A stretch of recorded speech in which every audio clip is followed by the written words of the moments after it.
But there you go. At any rate, it's a great pleasure to have Mike Norman here to give our seminar this week. Chicago, he's really good. What?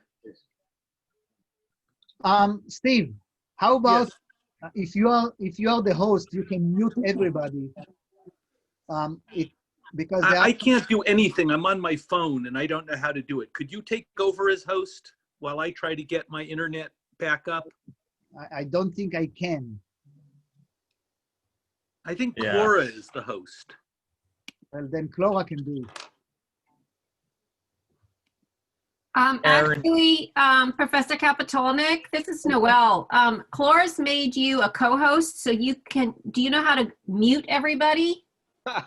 Not really. Oh, okay. I can't help because I'm just a guest. Okay. Sorry. Yeah, the hosts are Clara and Aaron. Okay, well, at any rate, Mike is both a leader.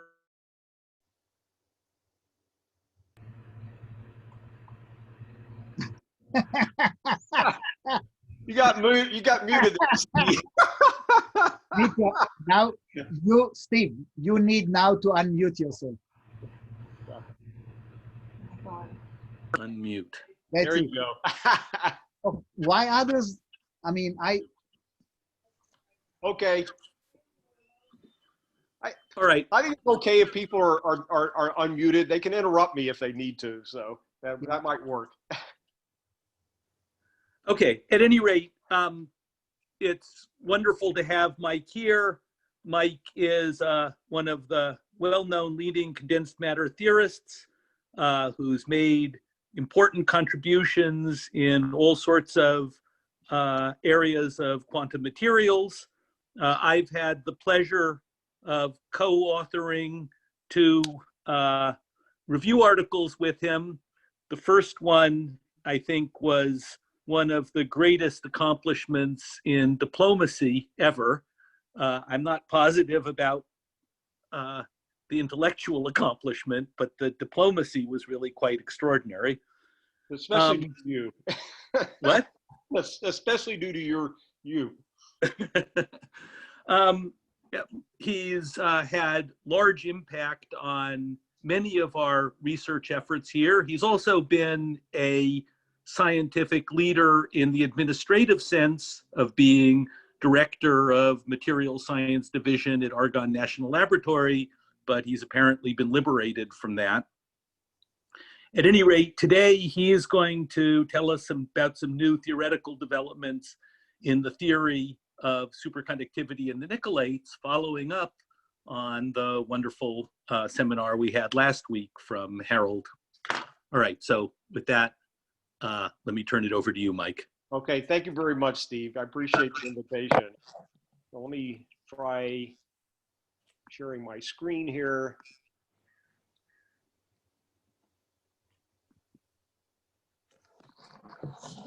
Are we able to see this?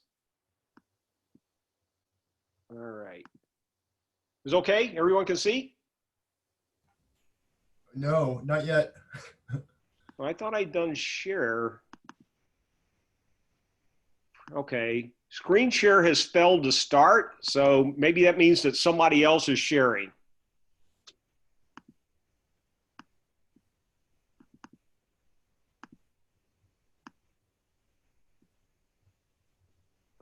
How about now? Okay, let me try now.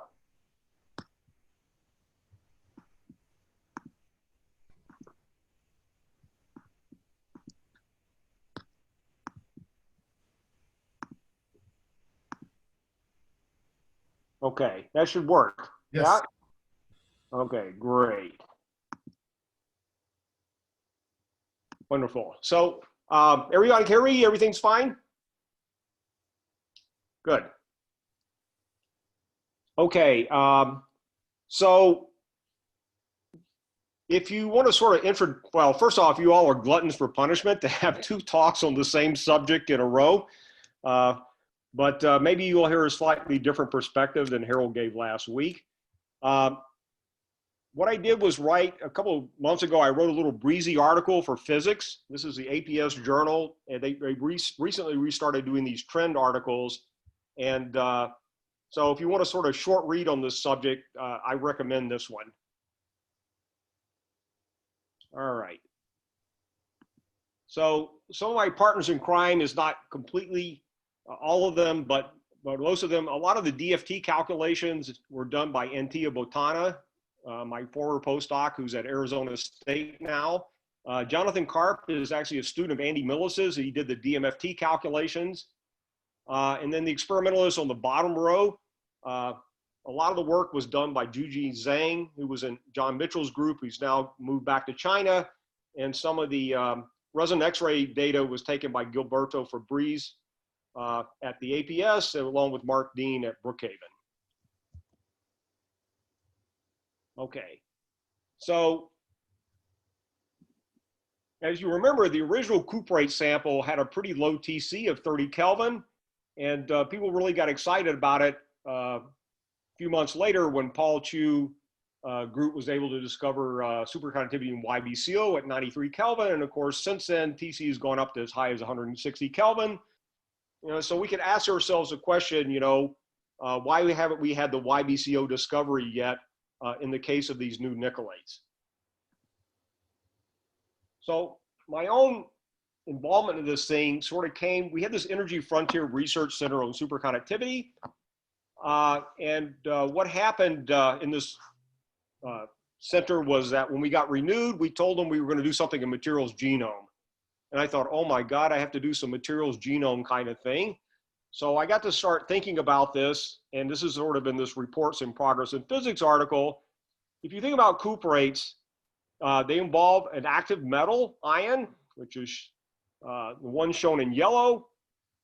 Then they're ligand with something. Those are in pink. And in cuprates is copper and oxygen. And then we have these blocking layers, which typically involve rare earth ions. And of course, early days in cuprates, people played a lot with the blocking layers. And then more recently, people have started playing with the ligands. There's some work that Megan Aronson has done on replacing oxygen by, say, sulfur. But obviously, you'll get the most bang for your buck if you replace copper by something. So if you look at copper, you could think about two directions to go. You could go down the periodic chart, say from copper to silver. You maintain the valence is the same, but you of course exchange 3D electrons for 4D electrons, or you could move across from copper to nickel. So I could give a whole lecture on silver, but I just show one slide here. So recently it's been shown that silver difluoride has a large superexchange, about 70% of that in cuprates. So you might say, well, why are you using fluorine here? It turns out that silver oxide is a valence skipper. It prefers to be either 1+ or 3+. That means that you have a D8 or a D10 configuration. And the reason this happens is that the crystal field interactions are much larger in silver because the 4D orbitals are more spread than the 3D ones. And so there's a tendency to stabilize either D8 or D10. It's hard to get silver 2+ for an oxide. But you can sort of mitigate this by replacing oxygen by fluorine. And that allows you to stabilize a 2+ valence state. The problem with those materials is they don't like to form nice planes with the normal pointing along the C-axis. You get all sorts of weird structures and buckling, and the Jahn-Teller effect is different for silver ions than copper ions. So this example I showed on silver difluoride, you can see the issues there. The apical fluorines actually sit in the planes below. So it's really a 3D-like structure. There are no blocking layers, and so there's no way that it can really be doped. So people have suggested getting around this by growing silver difluoride planes in an MBE setting, and that way you can sort of control the layering. On the other hand, I imagine if you talk to people like Harold, the last thing they want to put in their MBE machine is fluorine. So, so a lot of this is sort of promise right now, but you know, it's something that could be thought about. So the most obvious thing to do is go over from copper to nickel, and of course, lots of known about Nickelates. They've been worked on for a long time.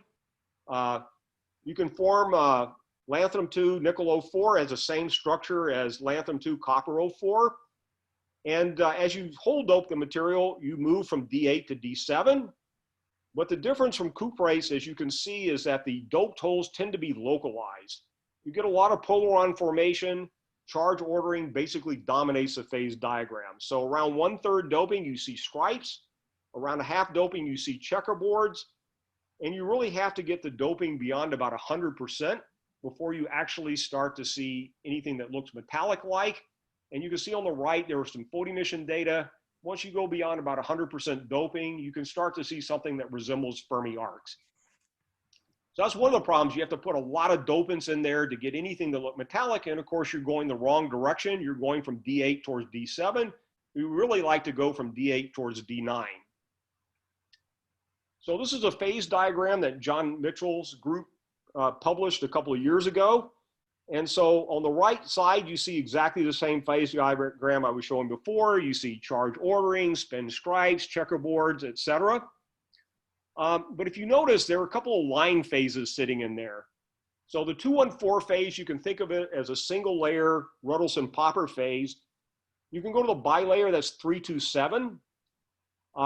And it's a line phase, and then you can go to 4310, which is a trilayer, which is also a line phase. And interestingly, especially the 4310 phase is actually a metal as opposed to the insulating behavior that you typically see in dope 214. And of course, if you go all the way over, you end up with 113, which is just a perovskite phase. And lots of work have been done on the perovskite phases. Now, the trick is you can try to do topotactic reduction, which fortunately in the nickel case, when you do this, it typically strips out the apical oxygens. You know, you're not guaranteed to have this happen. When you do this in iron oxides, it has a tendency to take out the planar oxygens instead. But in this case, it sort of takes out the apical oxygens. And your 214 phase is the invariant point, but it's not invariant in the fact that the crystal structure actually changes from the T-type phase to what we call a T-prime phase. So a T phase is like lanthanum-2 copper 04. A T-prime phase is like neodymium-2 copper 04. If you take the 327 phase, you reduce it, you get 326. When you take 4310, you reduce it, you get 438. And if you take the perovskite phase and reduce it, you get the 112 phase. And unfortunately, the nice thing is, of course, that these are line phases, but the issue, of course, is that the doping that we're interested in, which is a question mark with the red circle around it, that doping is in between these two line phases. And of course, that is where all the action happens for cuprates, between the 112 and the 438 phase. So interestingly, the 438 phase turned out to be an issue in the beginning. It had been studied for a long time, and it's actually a stripe ordered insulator. And it's more than that. You have diagonal stripes, and it looks very much like lanthanum 214 phase.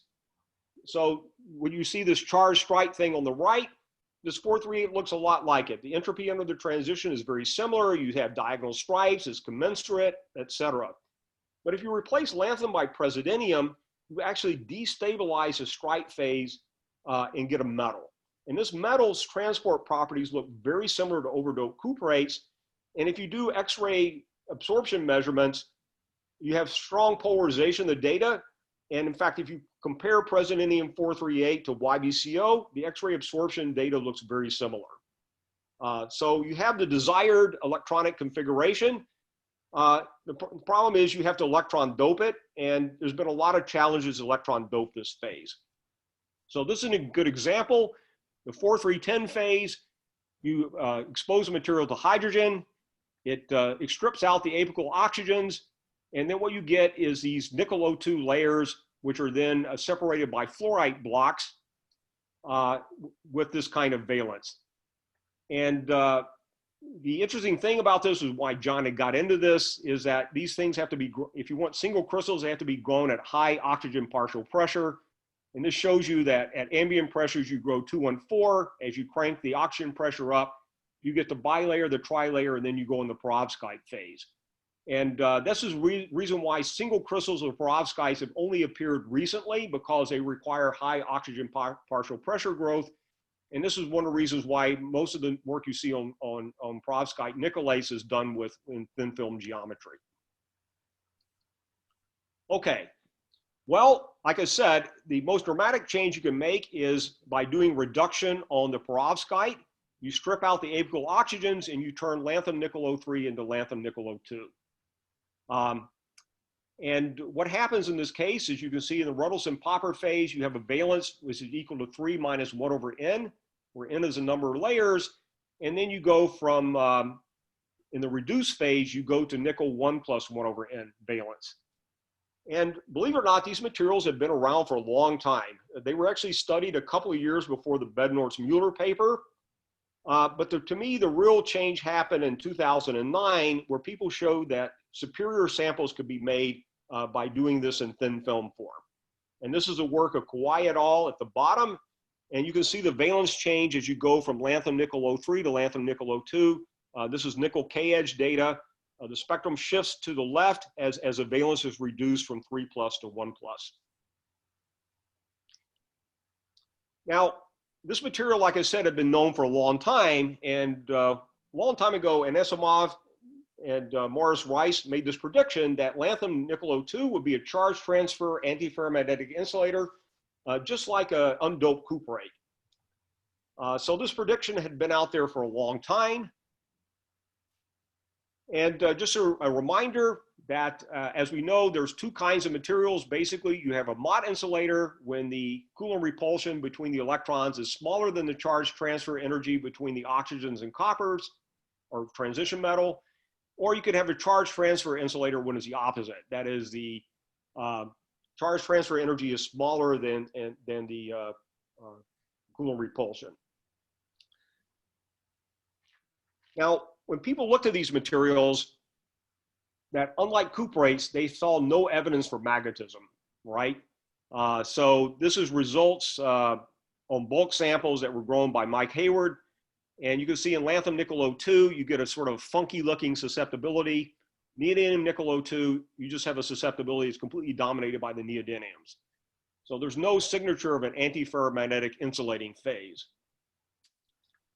And as Warren Pickett pointed out a few years after the Anisimov paper, lanthanum nickel O2 is not the same as calcium copper O2.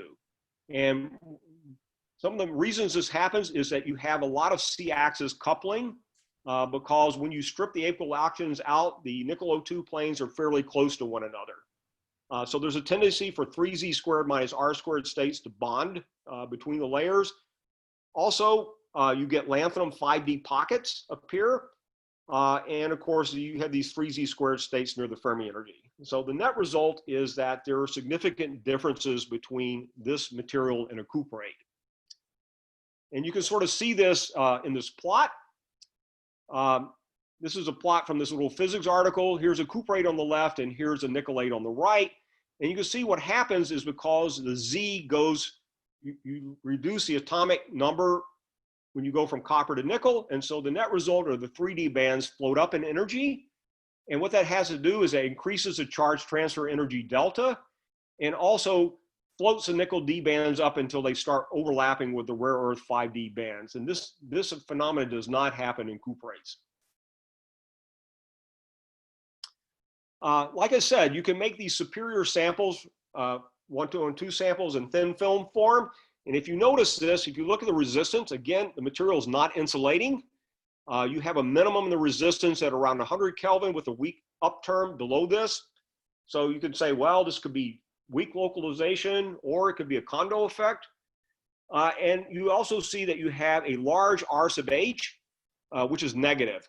So that sort of indicates that there's sort of small electron pockets floating around, which would be consistent with this overlap with these lanthanum 5D states, because the prediction is that you would get lanthanum 5D pockets. So the big thing is what Harold did. These are challenging. You can grow. What you have to do is grow the perovskite phase with strontium doping. And this is tough because the perovskite phase already has nickel at 3+, which is not a great valence for nickel to be in. And now you're starting to push it towards 4+. It's hard. There were some bulk stuff that was done by Mike Hayward and buried in his thesis, but they never looked at it, just looked at it structurally. But once you can grow these strontium doped samples, then they're easier to reduce because the valence is not so low. Instead of being 1+, you're actually a bit above 1+. And you can see that as you reduce this material, then the dope material, rather than have this weak upturn, actually is superconducting. And it really does look like a superconductor. Is not only do you get something that looks like a zero resistance state, but the transition is suppressed as a function of magnetic field. And so it really looks like a superconducting state. And the other thing you can see is as you dope the material, this large R sub H negative Hall coefficient actually becomes small and positive at low fields, as if you're going from a small, these small 5D electron pockets at zero doping, where when you go to the superconducting range, you get a positive number, which is also small R sub H, which indicates that you sort of have a contribution from some large hole-like Fermi surface, just like you would have, say, for optimal or overdoped cuprate. So now the phase diagram has been mapped out, first by Harold's group, shown on the left, and then by a group in Singapore that you see on the right. And you see a superconducting dome that looks very similar to cuprates. From about 12% to about 25%, you have this dome. Interestingly, you have weak insulating behavior. That is, this low T upturn happens on both sides of this dome. And again, the Hall coefficient sort of changes from negative to positive as you go through optimal doping. The other achievement has been to make this with praseodymium. So the ideal, why this stuff was done with neodymium, the logic was similar to what we found. We found that the lanthanum 438, the trilayer material, was an insulator, but if you replace lanthanum by praseodymium, it became metal. So I think this is sort of where Harold got the ideal. Well, with lanthanum, it didn't quite work. So they replaced lanthanum by the smaller neodymium, and they got it to become superconducting. And the same thing happens if you use praseodymium instead. Okay, so there's a lot of theoretical ideals around there. There's probably 100 papers out there. So all I can do is sort of like roughly group them into two categories. One is that you have sort of the nickel D oxygen P splitting is larger than in cuprates, but the basic physics is the same. You have DP mixed states, the doped holes are spin 0, rare earth 5D orbitals act as a self-dopants. You have super exchange, it's relevant, although it's reduced. And then you have sort of what I call the Mott/Huns/Kondo scenario, where DP mixing is minimal, so more Mott than charge transfer. Rare earth 5D orbitals might actually screen the nickel 3D spins, so you might get something like a Kondo lattice. Instead of spin 0 holes, the holes could be spin 1. So it's sort of like more like a Huns metal than a cuprate. And therefore, because of this Huns metal physics, the super exchange is probably less relevant. And for sure, you have multiple orbital physics. That is, other orbitals like nickel Z squared become important. Reality seems like it's a combination of these. So it's not that both, one or the other, is probably, in some sense, both are relevant. So here are some X-ray absorption measurements at the oxygen K edge that were done by people collaborating with Harold. And what you see is the following. If you look at lanthanum nickel O2, there's no pre-edge peak like you would see in a dope cuprate. So that was sort of interesting thing, that the physics might be a bit different than what you see in a cuprate. Of course, I would point out that lanthanum cuprate at 0 doping also doesn't have a pre-edge peak. On the other hand, these materials are supposed to be self-doped from the rare earth 5D. So we might even expect even for the undoped phase to see some kind of pre-edge peak because of the self-doping from the rare earth 5Ds. I'd like to point out that in our own work that we did on the reduced trilayer material, which is essentially at 1/3 doping relative to the undoped phase, we saw a pretty sizable pre-edge peak at around 530 volts. On the other hand, as you dope the material, it's shown in a recent paper that this group did, you can see that as I dope the material, I actually do develop a weak pre-edge peak. But the conclusion of this work is these materials look a bit more Mott-like than charge transfer-like. So one thing I'd like to point out is that you actually see a pretty pronounced fluorescence line. For some reason, they did not comment about this in this Nature Materials paper, but you can see this nice fluorescence line. This is a line that goes diagonally upwards as you vary the incident photon energy. So if you look at incident photon energy versus energy loss, if it's flat, basically horizontal, this is a Raman-like feature, which are typically the DD excitations. But if you have a feature that goes up diagonally, this is actually a fluorescence line, which is essentially due to itinerant effects. So essentially DP mixing. And you see this also very pronounced in this tri-layer reduced Nickelate. This is shown on the right, some unpublished data of Gilberto Fabrice. And you can see again, this very pronounced fluorescence line indicating that you have DP mixing. There has been claim from Raman of seeing a 2-magnon mode, and that 2-magnon mode is roughly at about 25 millivolts, indicates a J of about 25 millivolts. So this is considerably less than what one sees in a cuprate. So if you look at the electronic structure of these materials, again, near the Fermi energy, you have nickel 3D states. Above, you have lanthanum 5D, but some of these dip down and cross the Fermi energy. And then at lower energies, you see the oxygen 2b.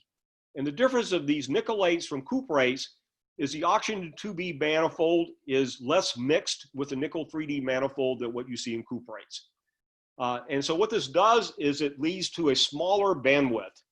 So if you look at the dx squared minus y squared band and you do a tight binding fit to this, the T you get is about 80% smaller for nickel than for copper. And this is again due to this increased DP splitting.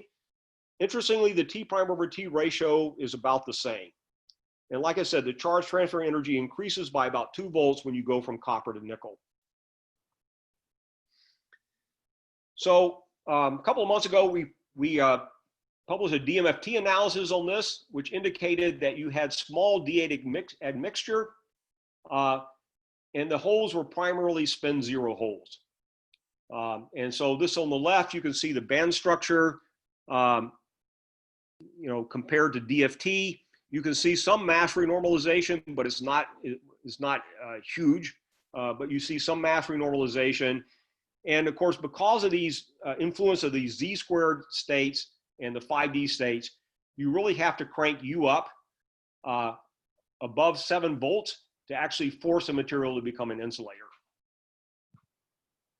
Now, since then, we've now done 5-orbital DMFT using a different kind of Wannier analysis, and the results change dramatically. So what you find, in fact, is you see a much larger D8 admixture, and these D8 states primarily have spin 1 holes.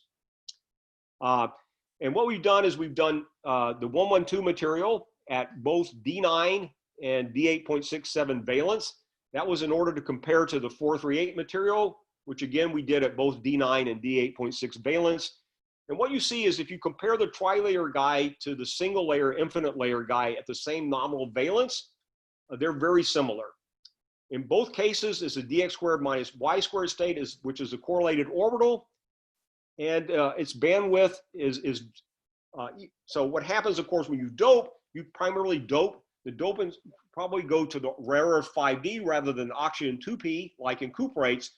Still, the bandwidth of the D states is due to mixing with oxygen P, and the DP splitting is larger, so the material is more Mott-like. Notice that the mass renormalizations are quite big. We get mass renormalizations of order 4 for the D9 case, which is significantly larger than what DMFT finds in cuprates. And there's some corroborating evidence for this. So Dan Dezau has some unpublished results on the tri-layer reduced Nickelate, and he's seen mass renormalizations of 5 in that case. Now, the big challenge is that everything that's been done has been done on films. This is an example of trying to do bulk 112 materials. This is from John Mitchell's group. And you can see that the bulk materials to date are insulating. So several groups have tried this. John's group has done this. Haihu Wen's group has done this. And the bulk samples are really disaster. There's a couple of reasons for this. The nice thing about the films is that they orient the C-axis normal to the film, whereas in the bulk, you don't have this, and so the C-axis orientation can be all over the map. Obviously, For thin films, it's easier to do a controlled reduction process. So there's a possibility that you have over and under reductions depending on what part of the bulk sample you look at. There are a lot of impurity phases present: nickel, nickel oxide, so-called 337 phase, as well as the trilayer phase. And of course, there's always a possibility that you have trapped hydrogen in the samples. So the bulk samples have been a challenge to date. And you even have this in film. So this is some of Harold's work that as you make the films thicker, you start to nucleate this trilayer Ruddleson-Popper phase, and therefore when you reduce it, you get this, again, this 438 phase, which is not superconducting. Okay, so like I said, we haven't had the YBCO discovery yet. How could we do that? So this shows you what the reduced Ruddleson-Popper phases would look like. So 2 is a bilayer guy, 3 is a trilayer guy, and then you have possibility of you have 4-layer Ruddleson-Popper phases and 5-layer Ruddleson-Popper phases. And if you reduce them, particularly the 5-layer guy, you would be sitting at optimal doping relative to what happened in the single-layer case. So we all know from cuprates that multi-layer cuprates typically have a much higher TC than single-layer ones. So there's a hope that these higher layer materials might have a higher TC superconductor if you can make them. So the challenge for the tri-layer guy, you can see this is the thing they have labeled as 3, is sitting well beyond the dome. So to get it into the dome, you have to electron dope. And as we know from cuprates, it's much easier to hold dope the materials than it is to electron dope. The 4 and 5 layer guys would be much better because you wouldn't have to dope them necessarily. And the nice thing about them is that they're line phases, so they would have no disorder, okay? So recently, so let me say a little bit about the tri-layer material, and then I'll talk about these higher order Ruddleson-Popper phases. So here's a resistivity for the lanthanum tri-layer guy. And you can see that you go from a sort of a semiconducting-like behavior, these are the red dots at the top, to an insulating behavior once you go in the stripe phase. So that's not very promising. But if you look at the praseodymium guy, it's a metal. So you can see the blue curve. The material actually has a very large linear T resistance regime. So it looks very similar to what you would see for cuprate, for an overdoped cuprate. And again, you can see from the specific heat, you have this nice anomaly in the lanthanum case, which is a stripe ordering, and that anomaly is completely gone in the praseodymium case. So this is a promising material if you could find some way of doping it. So what DFT plus U calculations show on this material is that there's a competitive thing going on here. It turns out that the stripe phase is very similar energetically to a low spin metal phase. And then at slightly higher energies, you have the high spin state present. And so the problem, of course, is the energetic balance is pretty close between these two states. And in fact, if you look at the low spin state, you do get an energy gap, but only if you relax the lattice a little bit. At least at the DFT level, you need to basically put in slight structural distortion to actually open the gap up. And of course, once you do it, you can turn on a U and open the gap up to be significantly larger. But it's really on the balance, because if you try this process for the praseodymium, it doesn't work. So lanthanum 438, you basically get a low spin charged stripe, but in the praseodymium case, you get a sort of a low spin metal state instead. Now, what we know in this 438 case is because it's a stripe state, you can measure its magnon dispersion with RICS. And this was recently done by Mark Dean's group at Brookhaven.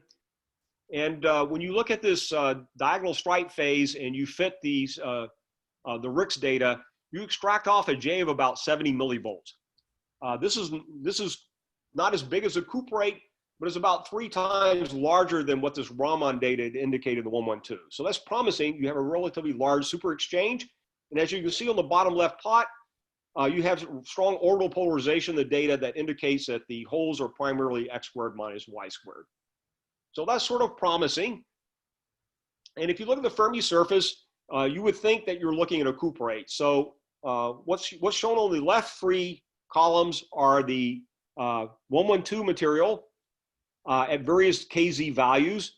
The top row is for D9 and the bottom row is for D8.67, which is sort of 1/3 hole doping. And on the right column are these 438 materials. And if you look at the bottom, which is a nominal carrier concentration for the 438, which is the bottom right plot, you would think you're looking at BISCO. You have two hole-like Fermi surfaces sitting around the pi point, and you have one electron Fermi surface sitting around the gamma point. And of course, by the time you get to this doping, the rare earth 5D states are completely depopulated. So this is rather promising. So a couple years ago, we suggested, well, let's electron dope this material, and maybe we could drive it into the superconducting range. And of course, this is easy to do by theory. So the postdoc, she replaced lanthanum by cerium, which turns out, at least in theory, would go in as 4+. Or you try other things. You tried thorium and other things as well. And sure enough, that moves you into the superconducting range. And because these trilayer materials have much weaker C-axis coupling, you don't have the issue with the Z-squared orbitals like you have in the 112 case. So if you actually drove it all the way to D9, you actually get an antiferromagnetic insulator, or prediction that you get an antiferromagnetic insulator just like a cuprate. Now, that's the prediction. Reality is something different, because what happens, you have to grow the precursor Ruddleston-Popper phase first, and then you have to reduce it. And getting cerium into the precursor Ruddleston-Popper phase has turned out not to be easy. There's a miscibility issue. The cerium really doesn't like to go in. And so far, they haven't been able to get much cerium in there. But there's other things you can think about. So if you look at the perovskite phase, people have looked at this because for electrochemistry reasons. And it was been shown by Sri Ramanathan's group that you could actually, if you look at the perovskite, you could actually put up to almost 1 formula unit per lithium inside of this material. And so there you would have the necessary electron doping, assuming that the lithium survived when you did the reduction process. So this is another possibility of being able to electron dope. The other thing is, of course, look at the higher order RP phases. And recently it's been shown by MBE that you can grow the N=4 and N=5 Ruddleston-Popper phases. So if you look at this, the curve on the bottom is a perovskite, which has very low resistance. But as you go up, the resistance goes up. But in fact, the one which is least resistive is the N=5 phase. And so, yes, the 4 and 5 phases have been made by MBE. The question is whether they can be reduced. And if they could be reduced, especially for N=5, you should have a line phase sitting at the correct doping value. So I know a couple of groups have been trying to do this. I think Julia Mundy at Harvard is trying to do this, and hopefully they will have some success. So let me conclude with some questions. One thing I didn't talk about is, can electron dope 112 materials be made? Certainly for 112 infinite layer cuprates, people have been able to both hole dope and electron dope. That's a challenge. Probably if you electron dope, they'll have a tendency for the material to phase separate and you get nickel metal instead. But it's worthwhile thinking about. Does magnetism exist in the 112 material? So far, no one's seen it, but the question is whether it's around or not. Every calculation I know predicts some kind of magnetism should exist. Can we make bulk 112 superconducting samples? So far, they have not been successful, but a lot of this has been COVID sort of disrupting efforts. How do properties vary with the choice of film substrate? So Harold's working with strontium titanate. If you look at the original work that was done on lanthanum nickel 02, they had good success with an NGO substrate. So choice of film substrate could be interesting. How do properties vary with the rare earth ion? We now know what happens when you put praseodymium in there, but how about samarium, lutetium, yttrium, smaller rare earth ions? What will that do? Can these trilayer reduced Nickelates be electron doped, either with 4+ ions or lithium intercalation? Can higher order RP phases be made and reduced? And what is the best description? Charge transfer, bot, Hun's condo, combination thereof. And then it's still worthwhile thinking about whether there are other cuprate analogs. For instance, can these silver fluorides turn out to be as promising as we think they are? So with that, I think I will conclude my talk and open it up to any questions you might have.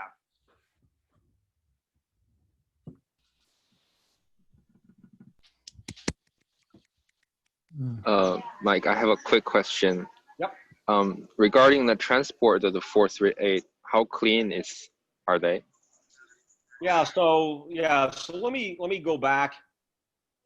So if you look at it, residual resistivity ratio doesn't look awful. It's not great. It's about 10, the residual resistivity ratio, but they sort of faked it, right? Because they normalize at 300 Kelvin. So if you actually look at the value at 300 Kelvin, it's like 70 ohm centimeters. And I see. so the reason why it's so high is the following: you have this material which is a single crystal, then you reduce it, and we reduce it, the material fractures, right, because of the volume change. And so what you have, your samples are just a highly fractured sample with a lot of grain boundaries sitting in there. That's why we think the resistance is high. And other groups have done these materials as well. Sometimes under certain conditions, you can make neodymium 438 metallic, although it has a low temperature upturn. And again, if you look at the resistance values, they're all quite high, and it's thought to be due to this reduction process. And this is why, of course, films are superior. I see. Thank you. I had a question regarding the electron doping of the 438. So in electron dope cuprates, you can there's not only cerium doping, you can also make superconducting electron dope cuprates with fluorine doping. Is there any hope of doing that, or is that just going to get reduced out? Yeah, so like I said, when we did the theory calculations, she did 2 sets of them, one with cerium and one with thorium. And they both worked. They gave very similar results. Of course, you know, the experimenters were looking at us about, you know, like thorium, Mike, at the lab. I don't think we were going to put thorium in our samples. So that's fluorine. No, I was talking about fluorine doping on oxygen. Okay, so what's happened recently is that people have made versions of this material with fluorine. So people have made the 438 Nickelate, but with apical fluorine. So it's like lanthanum 4 nickel 308 F2. Of course, that pushes you in the wrong direction, right? By adding 2 fluorines in there, it's actually pushed you to higher electron doping. I mean, higher hole doping values, right? Right. In the electron dope cuprates, though, so the fluorine substitutes the oxygen in the neodymium case, and then that actually electron dopes it. Right. So the challenge here, and let me see if I can get this, shows you a diagram in the middle. So what happens in these materials is that what you do is you strip the apical oxygens out, and what you get is this fluorite block. So you see this, here's your rare earth ions, and here are these oxygen ions, and it's a fluorite block. So it's essentially like a T prime structure. Now, once you do this, you might hope that you can replace some of these oxygens by fluorines. No one's done this yet. What people have done is they've made variants of this phase where you actually have fluorine intercalated into the material. But maybe that's promising that people could think about, is there a way of replacing oxygens by fluorines and then achieve exactly what you want? Okay, thanks. Hi, Mike. This is Harold speaking. Just wanted to hear your comments for the 5-layer case. Yep. So this kind of wanted to hear your comments on how uniform you think the charge distribution of that effective dopant would be, and perhaps you could compare it with what you know for, let's say, 5-layer cuprates, you know, this inner outer plane business and that sort of thing. Yeah, right. So of course, yeah, so you're talking about, well, okay, so we don't know the reuse phase. These are the Ruddleston-Popper phases. And of course, the problem with Ruddleston-Popper is you're close, as you in cranks up, you go towards D7. So what you get is a lot of Z-squared contribution to the Fermi surface. And this has been seen by Dan Dezau. So he's done he's done photo emission on the N=3 materials, and you see exactly this sort of Z-squared pocket around the gamma point, and then you see the large hole-like Fermi surface around the pi-pi point. All I can say is if you look at these MBE films, the resistance does go down as you go from N=3 to N=5. So they seem to become more conducting. So I think that's sort of promising. But if I could follow up, even in your tri-layer work where you see a stripe, if I remember correctly, you see a uniform stripe that doesn't look like it has a structure in the two outer planes versus the inner plane. Is that a fair summary? Yep. And how do I understand that electrostatically? Right. So if you look at the tri-layer case, you know, when the tri-layer was first done, so Martha Greenblatt's group did this, and of course, as soon as it came out, the theorists sort of jumped on it. And one of the original proposals was that the charge disproportionation happened between outer and inner planes. So the outer planes were D9 and the inner plane was D8. And that would give you the correct doping value, okay? And so it was very surprising when John Mitchell's group actually did the X-ray diffraction and actually found out that you actually had a stripe phase. And the stripe phase is basically in plane. And we've looked at it from DFT, and interesting thing is what happens in the DFT calculations is that the D9 and D8 sites are almost identical charge light. How they really differ is in the spin. The D9 state behaves like spin 1/2, and the D8 state is non-magnetic. So magnetically, the atoms are behaving like D9 and D8, but charge-wise, they're almost identical. So the charge inhomogeneity that you actually predict is rather weak. That's the charge inhomogeneity between the inner and outer planes. Well, we're talking about within the stripe. So, okay, but what about I think Harold's asking. Yeah, so if you look at the difference between the inner and outer planes, it's not very big. And in fact, the main thing is exactly what happens in cuprates. So if I can turn over here. So what you see here is you actually see two layers here and one inner layer. And this is exactly what you have in cuprates. You have in a tri-layer system, as ZX can tell you, you will have an anti-bonding, a bonding, and a non-bonding contribution of the three layers. And that's pretty consistent with what you find here. And so if you look at the difference between outer and inner layers, so let me see if I can go back to the DMFT calculation. So these are the DMFT calculations. And you look at the difference between the inner and outer planes. These are the deoccupations on the inner and outer planes. They're a little bit different, but not much. So they're at the sort of the few percent level as far as the relative weight. So these are DMFT weights between, you have D7, you have low spin D8, high spin D8, D9, and D10, and you look at these inner and outer layers. There are some differences, but it's relatively minor.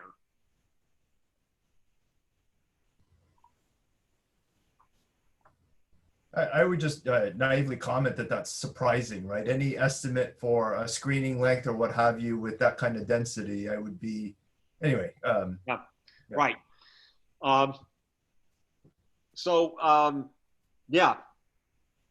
Exactly. So, there probably is a little bit of difference between the inner and outer layer. I mean, if you look at it, there's a slight difference between the charge transfer energies between the inner and outer layers, but it's not a very big effect. Thank you. Of course, it's interesting because, like you said, in cuprates, you have this very unusual phenomena where, like, say, the inner plane and outer plane could be very different. In fact, there are some cases where one set of planes is antiferromagnetic and the other planes are superconducting, right? Not so much in the tri-layer case, but if you go to the 4 and 5 layer case, you really see this in spades, that there's real differences between the inner and outer planes. So I agree with you. If you're going to see that effect, I think the N=5 phase is probably the phase to see it, because certainly the cuprates, this effect was most dramatic for the N=5 phases in the cuprates. And Mike, I got somewhat lost, but did you give us an explanation for why the bulk material would not be superconducting and the films were? Yeah, so if you look at Harold's work, and he's the person to tell you more about this, they had the best work for relatively thin films. And the reason why is the following, right? So imagine you're trying to grow this perovskite phase and you're strontium doping it. So you're starting at 3+, which is already unfavorable valence for nickel. And now you're strontium doping it to a higher valence than 3+. You're actually pushing the material towards 4+. The material doesn't really like to do that. But if you nucleate the trilayer phase instead, it actually has a lower valence. And so as you can see from Harold's work, as you make the films thicker, there's a tendency to nucleate the trilayer phase instead of the perovskite phase. So that's one issue, right? Now, they of course looked at these bulk samples and they don't see any evidence for the trilayer phases in these reduced bulk samples. But they do know that the C-axis can, because the perovskite is cubic, the C-axis can point in 3 different directions. And unlike the film where you have a substrate that basically freezes your C-axis to be normal to the layer, you don't have this happening in the bulk. And so the C-axis can be pointing in 1 of 3 different directions. And then of course, because you have bulk samples rather than films, there's this question about whether you have uniform reduction or not. So you could have under reduced regions of the sample. And of course, as you see from the top plot. Sorry, that means inhomogeneous strontium concentration? Yeah, inhomogeneous dopant concentration. So right. Dopant, I mean inhomogeneous as far as the oxygen content is concerned. I see. Uh-huh. And then of course you can see. Mike, but on those bulk samples, did anybody try to do any magnetic measurements to see whether there are inclusions at least that are superconducting? So you definitely see nickel. You definitely see nickel inside of the samples. That's okay, but that's the opposite direction. I'm talking about whether parts of the sample, of the bulk samples, are superconducting, and you cannot see it in resistivity. I mean, there are inclusions, but you will see it in magnetic measurements. Yeah. So if you really sit down and look at the resistance of these materials, there are some low temperatures anomalies.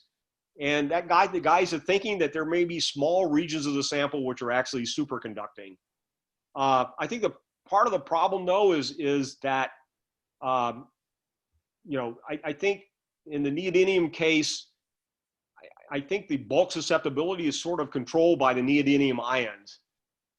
So they have some hints that there may be small regions of the sample which are superconducting. But it's like everybody else, they were just trying to get to the bottom of this, and then COVID happened and they all got booted out of the lab. So maybe we'll know something more in about 6 months, I hope. Of course, there's also the worry that you have hydrogen trapped inside these samples because, of course, the bulk samples are bigger, right? So. Yeah. Okay. Ask a question, Mike? Yep, Ian. So with things like the cuprates, we don't really worry about what the 4F electrons are doing. But here, the energy scale of the superconductivity is so much lower. Yeah. And given all the band structure, I mean, should I be thinking of this in terms more like some of the antiferromagnetic superconductors with 4Fs, where the superconductivity has to negotiate with all of the internal exchange interactions and things? Yeah. Yeah. So Harold was showing me some of their, Harold's group was showing me some of their data on upper critical field versus temperature. My first reaction to seeing this is that maybe we're back to the old, rare earth boron carbides again. Is less than the energy scale, magnetic energy scale associated with rare earth ions, that you get a lot of magnetic scattering off of those guys. That was exactly our thought. In fact, we'd had some conversations offline about that. I didn't know if you had given that any thought or. Well, we haven't, but I mean, once they mentioned it today, they had it. And also, here's the other thing I'm worried about. So like I said, the 438 material, the praseodymium thing is metallic. If you go to neodymium, it goes back to being insulating again. And so this leads to this old issue. Like if you remember cuprates, praseodymium 123 was special. And so the other thing we're thinking about is, whether there could be some mixed valence character. to their Presidinium. It would have to be small, right? Because we've done image data that doesn't show that's sort of consistent with Presidinium 3+, but you wonder whether there could be some mixed valency as well. Yeah. So I think we're going to learn a lot more as people start studying different versions of the materials where you change the rare earth ions. I think a lot of surprise, just like the Presidinium cuprate thing was a big surprise to people, it could be a surprise here as well. Yeah. Good. Are there other questions? Yeah, hi Mike. At least on the thin film growth side, we're seeing that the Presidinium films are relatively easier to grow than the Neodymium films because of the larger tolerance factor. Do you think this would be a similar case for the bulk? Well, that's a good question. I don't know.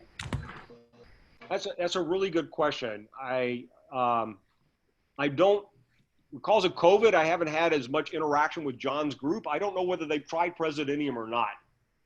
It would be a nice natural thing to try. Yeah. And I guess another question would be, so you're mentioning that because in the bulk there's no external environment like the substrate where it can prefer only one direction. Yep. That might be an issue for the bulk, but if there's a setup, for example, that can put a uniaxial pressure on the crystal during the reduction, do you think that kind of setup could help? Yeah, maybe. Yeah, I'm pretty sure that John and those guys have thought about it, but that would be a thing to do, definitely. Thank you. Yeah. In fact, I think there's a lot you can. I do know that they've been trying to take some of their bulk samples and pressurize them over at the APS. To see if they get anything promising. And again, all that got disrupted when the COVID happened. Thanks. Anyway, I'm optimistic that there is a YBCO discovery around the corner, but you never know. And what is TC? Yeah. All right. Shall we thank Mike and? Yeah. Okay. So yeah, thanks everybody. I really appreciate the invitation. This is a lot of fun, especially the one-on-one chats with people. And maybe things will improve next year, and I can actually come out for a real visit. That would be great. That would be great. Well, thank you very much. Continue the great work. I mean, there's really a lot of great stuff going on at Stanford. So best of luck, and I'll be in touch with you all shortly. Take care. Thanks again for the invitation. You guys have a great day. What's left of it. All right. Bye. Bye. Bye.